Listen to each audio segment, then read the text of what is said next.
शहरात नुकत्याच काही दिवसांपूर्वी कोयता गँगच्या दहशतीची चर्चा सुरू असतानाच रविवार दिनांक 8 मार्च 2026 रोजी पहाटेच्या सुमारास शंकरनगर परिसरात एका घरात घुसून चोरीचा प्रकार घडल्याची माहिती समोर आली आहे।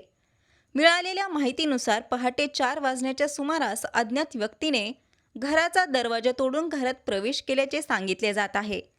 घरातील मोबाईल व काही रोख रक्कम घेऊन संबंधित व्यक्ती पसार झाल्याची माहिती आहे। परिसरातील सीसीटीव्ही कॅमेऱ्यात एक व्यक्ती फक्त चड्डीवर फिरताना कैद झाल्याचे समोर आले आहे। दरम्यान ज्यांच्या घरात हा प्रकार घडला त्यांनी माध्यमांशी बोलताना सांगितले की पहाटेच्या सुमारास दरवाजा तोडून घरात प्रवेश करून मोबाईल व काही रोख रक्कम नेण्यात आली। या घटनेमुळे परिसरात भीतीचे वातावरण निर्माण झाले आहे। या प्रकरणी कोपरगाव शहर पोलीस ठाण्यात मोबाईल गहाळ झाल्याची तक्रार नोंदवण्यात आल्याची माहिती मिळाली असून पोलीस पुढील तपास करत आहेत। संवाद महाराष्ट्रासाठी रवी वाघडकर, कोपरगाव। रात्री आम्ही झोपत होतो तर सकाळच्या टायमाला पाठी 4 वाजता आमचा पाठीमागचा दरवाजा चोरांनी तोडला आणि ते मध्ये घुसले आणि त्यांनी माझा भाचा इथे झोपलेला होता तर त्यांनी त्याचा मोबाईल त्याचा घेतला आणि मोबाईल त्यांनी घेऊन गेले आणि इथं आमचे भिंतीला बॅग लावलेली होती आणि बॅग मधून माझे थोडेफार पेमेंट होतं। माझं काम चालू होतं, पेंटिंग काम करतो, कालच पेमेंट झालेलं होतं, 10-15 हजार रुपये होते त्याच्यामध्ये।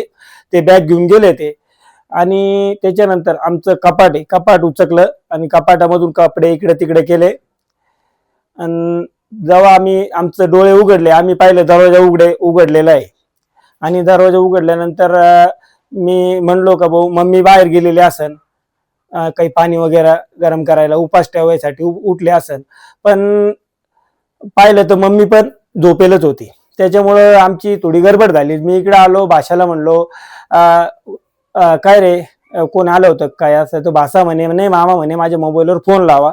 माझा मोबाईल नाही तो फोन लावला तरी तो फोन लागला पण तिने काय उचलला नाही फोन। त्याच्यानंतर अर्ध्या तासांनी मोबाईल पण बंद झाला।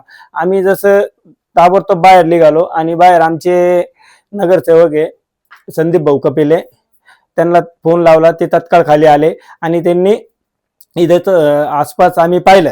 त्याच्यानंतर ते काय 2 जण आम्हाला दिसले पण आम्ही मागं त्यांच्या थोडं जाणार होतो पण ते आता कोयता गँगची ते चालू आहे त्याच्यामुळे आमची हिंमत नाही झाली आणि पुढे गेल्यानंतर किती लोक आहे काय त्याच्यामुळे आम्ही गेलो नाही आणि संदीप भाऊनी तत्काळ पोलीस स्टेशनला कॉल केला आणि त्यांना बोलवलं आणि पोलीस प्रशासनाने पण त्वरित ते जागेवर आले। त्यांनी आमची सगळे पाहिलं आणि त्याच्यानंतर त्यांनी त्याची पण चौकशी केली। फक्त पोलीस प्रशासनाशी पण एवढी विनंती आमची की आम्ही गोरगरीब आहे, आम्ही म्हणजे आमच्याकडून वस्तू होत नाही, फक्त ते जो चोर असतील कोणी पण त्यांना लवकरात लवकर धरावा आणि आमची एवढी मागणी पूर्ण करावा ही विनंती आहे।